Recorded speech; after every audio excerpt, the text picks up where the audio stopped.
తెలుగుదేశం అధికారంలోకి వచ్చి 45 రోజులైంది. వాళ్ళ పథకాల మీద కొన్ని జీవోలు రిలీజ్ చేశారు. చేసి ఇప్పుడు మేము చేయలేదు అంటున్నారు. అంటే ఇక్కడ చేతకొండలు ఎవరు?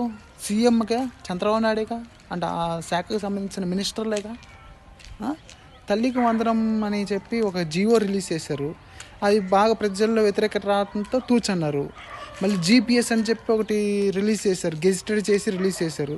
మళ్ళీ ఎంప్లాయీస్ ధర్నాలు చేస్తున్నట్టు అని వెనక్కి తీసుకున్నారు.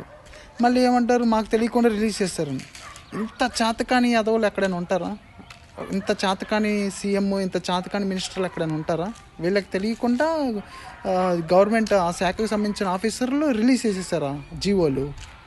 అదొకటి ఉంచితే, ఆర్థిక శాఖకు సంబంధించిన ముఖ్య కార్యదర్శిని కోరి తెచ్చుకొని పెట్టుకొని మళ్ళీ ఇప్పుడు ఇమీడియట్గా ట్రాన్స్ఫర్ చేశారు.